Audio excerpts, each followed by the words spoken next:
전반적인 제약바이오 섹터들로는 완전 각계전투. 개별적인 이슈가 있어서 올라가지 않는 이상은 쉽지 않은 구간이죠. 종목 살 때 무조건 2분할, 최소 2분할 또는 3분할을 사거든요. 근데 3분할 샀는데도 액션이 없다라고 하면 그냥 비중을 줄이거나 그냥 손절을 하거나 그게 나을 것 같아요. 그러면 우리 그동안 좀 얘기했던, 왜냐하면 지금 어떻게 대응할 것인가 좀 구체적으로 종목별로 좀 들어가 보는 게 좋을 것 같아요. 그래요? 네. 그래서 일단 어제 보니까 갑자기 부강약품에 대해서 네. 한 30%가 갑자기 나왔단 말이에요. 하락이. 부강약품은 제가 차트만 보고 말씀드렸던 거고, 그리고 나서 이제 치료제 관련된 내용이 부각돼 가지고 조금 상승한 측면이 좀 나왔었죠. 근데 지금 이게 좀 시장에서 어제 이제 다들 기사 보셔서 아시겠지만 포기한다라고 좀 극단적인 표현으로 나왔어요. 이제 뭐 실패였으면 다시 하거나 그랬을 텐데. 그렇지. 네. 가능성 없다. 본인들이 아는 포기는 거잖아. 그냥 안 하는 거죠. 근데 웃긴 건 뭐냐면 부강약품이 코로나 치료제가 주식이 오른 게 없어요. 없잖아요. 그러면 이 정도 수준 유지했었어야 되는데 안 좋은 재료에 굉장히 좀 민감하게 반응. 그러니까 저도 아니 부강약품이면 기본적인 펀더멘탈이 있는데 그렇죠. 네. 27%가 빠지길래 아니, 이렇게 빠질 일인가? 그러니까 지금 시장에서는 확실히 악재는 민감하고요.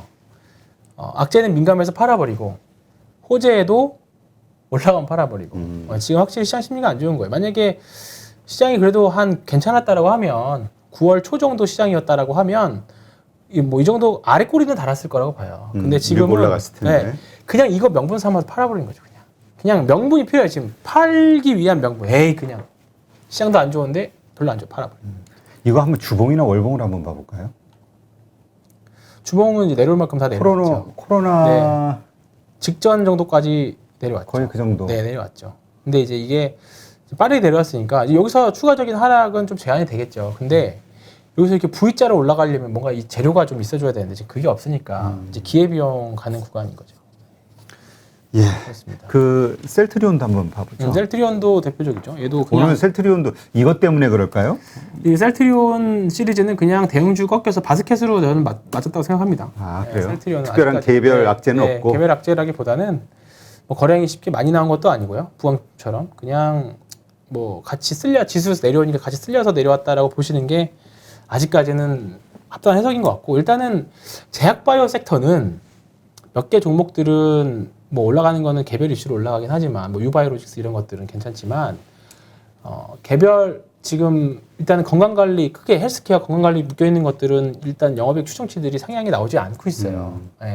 또는 수급이 좀 들어올려야 되는데 수급이 들어오려면 그 수급이 명분이 있어야 되잖아요. 뭔가 이제 라이센스 아웃들이 펑펑펑 터진다던가 아니면 대형 제약바이오 회사들이 좀 뭔가 실적의 개선에 대한 여지가 좀 있어줘야 되는데 지금 코로나로 인해서 오히려 좀 약간 이런 부분들이 좀 미진한 부분들이 좀 있죠. 기존에 약도 좀 덜 팔리고 쉽게 뭐 감기약 오히려 다 마스크 쓰고 다니니까 감기약 안 팔린다고 그러잖아요. 그 감기가 안 걸려요? 소아과도 요즘에 너무 힘들다라고 하고 애들이 오히려 손 잘 닦고 마스크 잘 쓰고 다니니까 진짜 손을 많이 닦으니까 전염병이 안 걸리니까 뭐 그런 거죠. 저희 애들만 해도 뭐 잔병이 하나도 없어요. 오히려.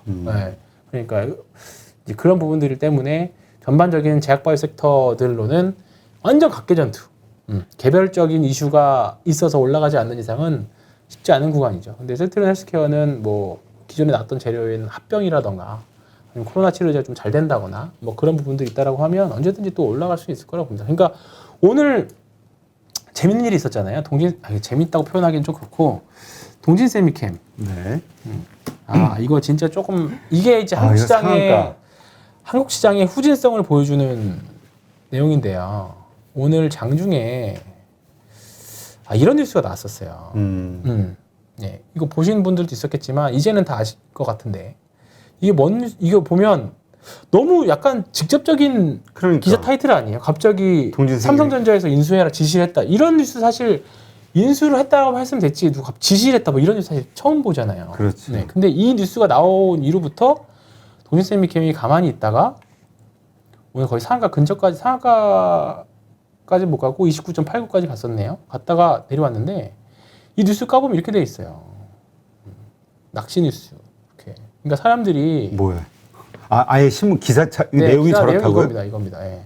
이거 완전 가짜 뉴스죠. 가짜 뉴스 당했습니다. 근데 이렇게 해서 띄워버리고 주가 그러니까 사람들이 그만큼 지금 엄청 심리적으로 약하다는 게 그냥 이거 기사 타이틀 한 줄만 보고 진위 여부 파악 안 하고 그냥 산 거죠. 다. 야 이재용이 사라 그랬대. 막.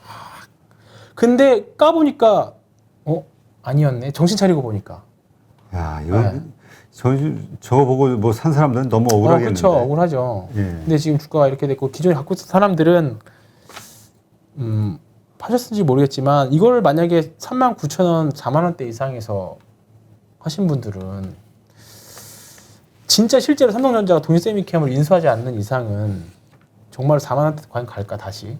그러니까요. 실적 이익 추정치가 아무리 간다고 한들 지금 32,000원부터 4만 원까지 이만큼이 다 매물벽인데 이런 것들이 참 그렇죠. 근데 이걸 좀 까보니까 이런 식으로 가짜뉴스 엄청 많더라고요.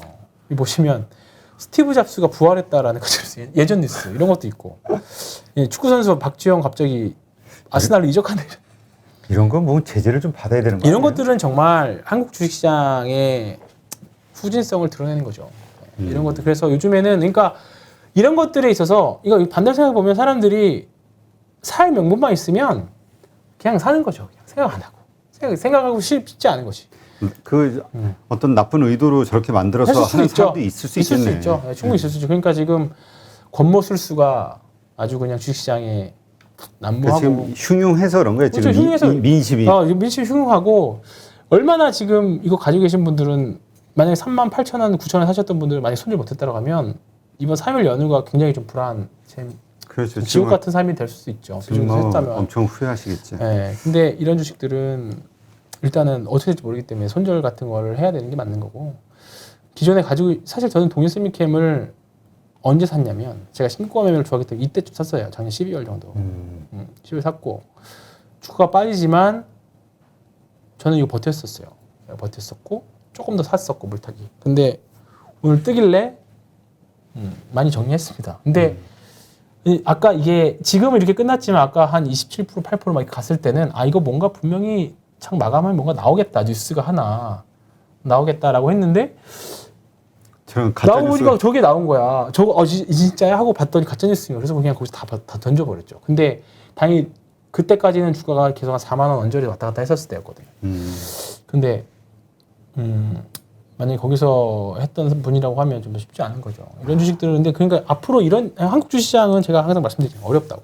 그러니까 어렵다. 우리가 투자할 때 그냥 그 자기가 잘 알고 보고 뭐 이러던 주식에 들어가야지 그렇게 소문의 루머에 의해서 지금은 그러니까 다들 돈을 잃었으니까 어떻게든 만회하고 싶으니까 만회를 해야 되니까 이런 뉴스 나오면 그냥 진입 확인 안 하고 그냥 사는 거죠. 그러니까 그 마음이 좀 급해서 급해요. 네, 다들 급하다니까요. 빨리 만회하고 심리적으로 싶고. 엄청 날카롭고 저도 뭐 그런 뉴스들 그런 전화도 엄청 많이 받고 사실. 그러니까 왜냐면 저 같은 사람들은 그게 직업이잖아요. 고객들의 하소연 해석해 들어주고 이제 해결 방법 제시해주고. 근데 이제 제 친구들도 저한테 그러죠. 어떻게 되냐.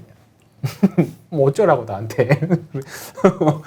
그런 약간 그런 상황이에요. 근데 지금 저도 이제 많이 몇 번 겪었기 때문에 다 이해하고 그 심리도 알고 저도 마찬가지고 저도 개인적으로 손실 보고 뭐 그런 상태인데 제가 말씀드리죠. 2018년 10월은 이거보다 더 심했습니다. 네. 근데도 불구하고 또 시장은 살아나요. 네. 그렇기 때문에 그때 보시면 또 좋은 날은 옵니다. 지금 막 급하게 다른 방식으로 막 돈을 벌려고 다른 것도 사고 이러는 것보다는 그냥 버티는 게 낫다. 지금 구간에서는 3,100포인트 정도에서는 버티는 게 낫다. 일단은 버티는 게 낫다. 뭐 주식이 거래량이 터져서 망가지든. 그러니까 괜찮은 종목 기준입니다. 완전 이상한 잡주들 말고 그래도 조금 유명한 주식들 기준으로 봤을 때. 아니 근데 아까도 잠깐 얘기했지만 2차 전지가 됐던 어떤 그런 크게 타올랐던 불탔던 그 테마주들 그 고점에서 샀는데 이게 한단 말이에요. 이게 눌림목일지 하향으로 갈지 그렇죠. 모르잖아요. 네. 이런 경우에는 어떻게 해야 돼요? 이것도 손절해야 되나? 아니면 버텨야 되나? 근데 중장기적 근데 이거 대부분 보시는 분들이 그러니까 두 가지일 것 같아요. 저는 이걸 보시는 모니터를 보시는 분들 대부분 장기 투자를 좀 지향하시는 분들 성향이 좀 높은 것 같아서 그렇다고 하면 지금 버텨야죠. 장기 투자라고 그렇게 하면 많이 급등한 주식들도 버텨야 되죠. 근데 단기 관점의 성향 가지신 분들은 벌써 잘라냈었어야죠. 예, 잘라냈었어야죠. 2차 전지 주식들이라고 하더라도. 이미 때는 놓쳤으니. 예. 근데 지금 어쩔 수 근데도 못 팔았다라고 하면 일단 지금 못 드는 게 맞죠. 그래서 제가 항상 말씀드린 게 단기 관점을 보면 사고 나서 3일 안에 액션 없으면 단기 투자 실패한 거다. 왜냐하면 분명히 나는 단기 투자라고 생각하고 주식을 샀을 거고 단기 관점으로 이 주식이 단기에 오를 거라는 예상을 보고 산 거예요. 그죠? 근데 3일 정도면 단기잖아요? 그렇지. 3일 안에 액션이 없어요. 그럼 내가 잘못 본 거죠. 팔고 올라가더라도 팔아야죠. 단기의 관점을 뭐 한 일주일을 보든 하루를 보든 뭐 스캘핑으로 보든지 간에 틀려서 입질 넣는데 안 물었어. 그럼 나와야죠. 그러면 반대로 이런 경우 단가가 이제 너무 높으니까 이렇게 많이 내려왔을 때 물타기를 좀 해보자. 저는 아니에요. 물타기는 지금 물타기와 추가 매수의 사실 경계선이 종이 한 장이라고 보긴 하는데. 그렇지. 분할 매수. 근데 지금은 저도 종목 살 때 무조건 2분할, 최소 2분할 또는 3분할을 사거든요. 근데 3분할 샀는데도 액션이 없다라고 하면 더 이상 돈을 넣기보다는 그냥 비중을 줄이거나 그냥 손절을 하거나 그게 나을 것 같아요. 지금 많이 떨어졌다고 그래서 그러니까 그것 때문에 그래요. 사실 우리가 물타기를 하면 무조건 실패하는 게 아니잖아요. 가끔 내가 샀는데 거기가 딱 바닥일 때가 있어. 그렇지. 성공할 때가 있어. 네. 그 성공의 짜릿한 기억 때문에 우리가 물타기를 하는 거거든요. 그 몇 번 안 되는. 근데 돌이켜서 쭉 제가 과거 제 매매도 그렇고 손님들 계좌들 매매한 거를 돌이켜보면 물타기한 계좌가 그 계좌를 다 망칩니다. 그 종목이. 왜냐면 그게 습관일 수 있으니까. 네, 습관일 수 있어요. 이번에는 그래서, 성공하는데 다음번에 망할 수 있고. 네. 근데 그 주식 중에 한 종목이라도 그 계좌가 이렇게 쭉 꼬꾸라져 버리면 그거는 정말 대책 없이 이렇게 되는 거죠. 그러니까 이제 물타기를 할 때, 그러니까 그래서 항상 제가 거른다기보다 머릿속에서 물타기나 추가 매수를 할 때 생각하는 게 이걸 과연 지금 신규 매수를 했을 때 내가 이 주식이 없다라고 생각했을 때 신규 매수했을 때 살 만한 가격이냐, 살 만한 자리에 있느냐 봤을 때 살 수 있다. 뭐 장기소장님 분들은 뭐 언제든지 살 수 있다라고 하겠죠. 그러니까 뭐 카카오 16만 원을 샀는데 지금 이거 왜 못 사? 라는 게 되는 것처럼 그런 가격이다라고 생각하면 사실 사셔도 돼요. 사셔도 되는데 저는 기본적으로 바닥 맞추기는 쉽지 않다. 차라리 지금 시장에는 가는 주식이 더 가기 때문에 차라리 뚫고 가는 걸 사는 게 낫지 않겠느냐라는 생각인 거죠. 알겠습니다. 물타기는 진짜 좀 저는 그러니까 많이 의외로 근데 조심스럽게. 많은 분들이 대형주 같은 경우도 그렇고 이거는 좀 펀더멘탈이 괜찮으니까 이렇게 싸게 산다 생각하고 그냥 자꾸 모으는 거라. 네. 근데 더 많이 계속 떨어지니까. 빠지잖아요. 그러면 그만큼 주식시장의 위험은 더 커지는 거잖아요. 위험은. 좀 비싸게 사더라도 좀 바닥에서 대량거래가 나온다거나. 그러니까 포인트 모바일로 예를 들면 포인트 모바일도 지금은 물타기 하는 구간은 아니에요. 이제 좀 분봉을 보면서 살까 말까 고민을 하지만 여기서 이런 게 하나 나와줘야 바닥에서 이런 게 뽕 이렇게 하나 나와주면 거기서가 시점이 되겠죠. 양봉이 하나 나와주면 거래량이 실린. 근데 만약에 이날 예를 들어서 운 좋게 다음 주에 뭔가 급등이 빵 이렇게 나왔어요. 그러면 내가 2만 원에 샀던 2만 원 거의 갔던 주식을 2만 4천 원에 어떻게 사가 되지 않아요. 그렇지. 자꾸 근데 차라리 저점을 그게 생각하는 거야. 낫다니까요. 그게 낫다니까요. 근데 그게 참 헷갈리는 게 그 앞에 보면 지금 2번이나 양봉이 나왔잖아요. 있죠, 근데 네. 그 뒤에 바로 음봉이 나오면서 네, 속임수 양봉이었거든. 맨 뒤에. 이거? 아니 맨 뒤에. 이거요? 이 최근. 네, 그죠. 근데 이런 거는 근데 거래량이 터지지 않았으니까 거래량이 터진 양봉. 바닥에서 나와야죠. 바닥에 나와야죠. 뭔가 이제 반전의 거래량들이 좀 나와야죠. 그래 양봉이 동진 아니라. 세미캠들 이거 보면 지금 여기서 많이 올라서 그렇지만 동진 세미캠을 비교를 하면 차라리 이런 거 요 정도는 나와야죠. 이렇게. 네. 야, 근데 동진세미캠은 정말 이렇게 보면 이렇게 보이거든요. 작전의 향기가 나죠. 나는데. 네. 동진 캠은 한번 보시죠 다음 주에. 네. 근데 안 보긴 할 건데 아무튼 그렇습니다. 알겠습니다. 네. 하여튼 참 마음이 씁쓸하네요. 일단 본인의 그냥 잘못된 판단에 의해서 하는 건 괜찮은데 약간 속았다라는 느낌으로 하게 되면 너무 억울하잖아. 동진세미캠이요? 그럴 수 있죠. 근데 뭐 지금 속았다라고 느끼는 심정이 여기 출연하시는 분들에 대한 화살 분명히 있을 거고요. 다 마찬가지. 이런 부분 다 마찬가지예요. 근데 여기 나오시는 분들이 다 선의로 추천하거나 시황을 말씀드리지 일부러 근데 저는 진짜 다시 한번 말씀드리고 싶지만 여기 나온 분들 기관 투자자분들이나 저같이 이제 PB들이나 분들이 개인들 돈을 털어먹으려고 말을 한다 이렇게 생각하시는 분들이 되게 많은 것 같아요. 근데 그 오해를 거기가 어디서부터 시작했는지 모르겠는데 왜 그렇게 생각하시는지는 잘 모르겠어요. 근데 어쨌든 하여튼, 그거는 뭐 네. 어쩔 수 없는 네. 그 숙명 같은. 저희 업의 숙명이긴 해요. 네, 업의 숙명입니다. 네. 자, 어쨌든 씁쓸하지만 마음이 무겁긴 하지만 그래도 일단 우리가 대비책은 만들어야 되니까 지금처럼 이제 대응하시면 될 것 같고 다음 주 증시에 대해 한번 이야기 나눠볼까요? 월요일은 일단 휴장이고 네. 화요일부터인데 중국은 또 장기간 네, 연휴 들어가죠. 7일까지 휴일이고요. 10월에도 이제 어떻게 보면 10월달 이제 4분기 시작인데 과연 2022년도 1분기나 2분기 또는 2022년도 연간 EPS 추정치가 상향이 될 수 있느냐 거고요. 지금 계속 EPS 추정치는 떨어지고 있거든요. 근데 반대로 생각해 보면 떨어지는 폭이 이제 이제 더 이상 떨어지지 않을 정도는 됐어요. 네, 일단은 그렇기 때문에 이 부분이 반영이 돼서 외국인들이 조금 이제 좀 사주느냐. 차라리 9월 중순 정도까지는 그래도 해볼만 했잖아요. 그렇지. 네. 외국인들이 조금만 사주면 하락은 멈춰요. 하락은 멈춘다. 이게 숏커버가 됐든 아니면 바닥에서 깔면서 사든지 간에. 근데 과연 그게 나올지에 대한 거는 가봐야 합니다. 솔직히. 예, 무조건적으로 낙관적으로 말씀드리긴 좀 그렇고요. 일단 미국 시장이 중요하겠네요. 오늘 중요하죠. 예. 그 다음에 다음 주 월요일 마법의 단어가 있죠. 선반영. 선반영. 네, 기대해 봅니다. 악재는 다 나왔다. 네, 선반영 기대해 봅니다. 지금 시장에 솔직히 나와 있는 재료, 악재들은 솔직히 다 아는 재료들입니다. 네, 다 한 번씩 다 겪었던 재료들이고, 그리고 식상할 수 있는 재료들이에요. 과연 시장에서 어떻게 반응해 주느냐인데, 마법의 단어 선반영을 한번 믿어봅니다. 네. 네. 킹반영이라고 하죠. 킹반영. 킹반영? 무슨 말로. 자, 그럼 일단 10월 증시 뭐 특별히 대비할 건 없습니다. 없을까요? 네. 그냥 지켜보는 거 반등할 때. 10월 증시는 대신에 반등하면 줄이자는 큰 골자는 맞습니다. 아, 반등하면 반등하면 줄이자. 줄이자에 대한 그게 내 매수한 가격이 아니더라도 네, 매수한 가격이 그래서 이번 주 계속 말씀드렸던 거 저는 제 고객님들한테 말씀드렸어요. 반등했을 때 이 종목들이 플러스에서 팔 거라고 장담 못 드리겠다. 지금 이 상황에서는 일단 첫 번째 대신에 지금보다는 좀 비싸게 팔 수 있을 것 같다. 그리고 세 번째 올해 주식시장은 10월 말까지만 적극적으로 하자. 그리고 11월, 12월은 좀 안 좋을 것 같다. 11월, 12월은 안 좋다기보다 변수가 크다. 변수도 많고 원래 재미없는 장이에요. 그 10억 대주주 요건도 네, 있고. 그렇죠. 단기 매매. 대신에 사실 저는 2022년에 많이 기대를 하고 있습니다. 그러면 오히려 중소형주에서. 중소형주로 역시 내년도 중소형주가 갈 거라고 네. 보는 건가요? 네. 그러면 그 섹터랄까? 아니면은 어느 쪽으로 가요? 네. 유망 섹터를 내년도라면?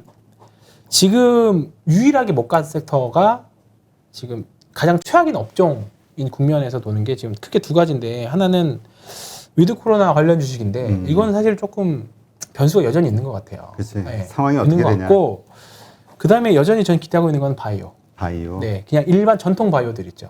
네, 그러니까 제가 기대를 하고 있는 게 ABL 바이오나 신약 쪽. 네, 완전 이제 전통 신약 쪽이죠. 이거 보면 주가는 이제 내릴 만큼 많이 내려있는 상태고 이거 쭉 당겨서 보면 바닥에서 이런 것들이 나오기 시작했거든요. 대량 거래. 네, 대량 거래이 나오기 시작했어요. 근데 지금 제약 바이오 섹터들이 실적에 대한 기대치도 제일 낮고, 그리고 전체적으로 주가도 한 1년 동안 내내 쉬었어요. 내내 쉬었기 때문에 조금만 뭔가 수급만 이동만 되면 쉽게 올라갈 수 있을 것 같아요. 근데 이제 그러려면 뭔가 좀 터져줘요. 지금 보면 한미약품 이런 거 봐보실래요? 한미사이언스? 이게 진짜 처참해요. 한미사이언스 이런 거. 이게 말이 돼. 예. 이거 12일 연속 음봉. 야, 엄청나네. 이거 봐보세요. 이거는 하나, 둘. 이런 케이스를 사실 보기 진짜 쉽지 않거든요. 예. 이런 것들이 대표적으로 그냥 사주는 사람 없이 그냥 방치된 주식들인 거죠. 근데 반대로 생각하면 신규 주입하기에는 되게 좋죠. 이런 것들이 사면 쉽게 올라갈 수 있거든요. 예. 근데 그 시점에 대해서는 아직은 조금 물음표는 있는 거죠. 근데 제약바이오들은 지금 미리 공부는 해놓으실 필요는 있을 것 같아요. 그 사는 시점, 그건 역시 마찬가지로 거래량이 터지는 시점이라고 보나요? 네. 그리고 제약바이오는 전통적으로 1, 2월에 강했습니다. 1, 2월에. 네, 1, 2월에 강했기 때문에 11월, 12월에 잘 골라놨다가 분명히 추수 잘 해놓으면 수확할 수 있는 시기는 올 거라고 봅니다. 네, 알겠습니다. 지금 전통 제약바이오 투자자분들은 지금 뭐 코로나도 아닌 것이 뭐 성장주도 아닌 것이 지금 엄청 고생했거든요. 지금 한 1년 넘게 이제 그런 분들이 그러니까 제가 올 초에 철강주 막 급등했을 때 동국제강이나 포스코나 에너지 급등 이분들 정말 가치 투자를 버텨왔던 분들인데 즐길 때 됐다. 그동안 고통을 이제 좀 그 고통 받았던 거를 이제 보상받을 때 됐다 말씀드렸잖아요. 제약바이오도 분명 그럴 때는 올 겁니다. 하여튼 상황이 여러 가지로 어렵지만은 계속해서 예, 네. 좀 시장에서 많이 좀 고민을 하시고 또 이번 연휴에 네. 좀 많이 생각을 하셔서 다음 주 화요일 날 우리 또 보잖아요. 저 고민하라고요? 예. 네. 알겠습니다. 그때 우리 또 한번 화요일 뭔가 조금 더 나은 솔루션. 화요일 날 그러네요. 다음 주 화요일 날이네요. 근데 바로네. 하루 뭐 바뀐 게 없을 것 같긴 한데 알겠습니다. 네. 하여튼 계속해서 뭐 이러면서 같이 이제 그러니까 이런 것 같아. 지금 이렇게 마음은 괴롭더라도 이 과정을 통해서 다시 복구하는 거에 대한 경험, 그 다음에 그걸 통한 스터디, 그렇죠. 그리고 이게 결국은 투자의 공부니까 그런 하여튼 뭐 계속 돈만 벌면 좋지만 어쨌건 이런 업다운이 있어야 또 거기에서 뭐 뼈저리게 배우는 게 있잖아요. 확실히 한국 시장은 쉽지 않은 시장인 걸 확실히 알았을 거고 주식에는 사이클이 있다는 것도 알으셨을 거고. 네. 알겠습니다. 하여튼 오늘 고생 많으셨고요. 앞으로 당분간은 황가로 부르기로. 오늘은 좀 진짜로 뭐 방송하는 게 아니라 진짜 제 친구들한테 말하는 느낌을 했던 것 같습니다. 네. 하여튼 뭐 지금 많은 분들이 다 같은 생각이시겠지만 답답하죠. 그리고 막막하고. 근데 이럴 때일수록 정신 똑바로 차리고 예, 어떻게 대응할지 같이 고민해 가면서 예, 그렇게 하시죠. 방안을 한번 만들어 보시죠.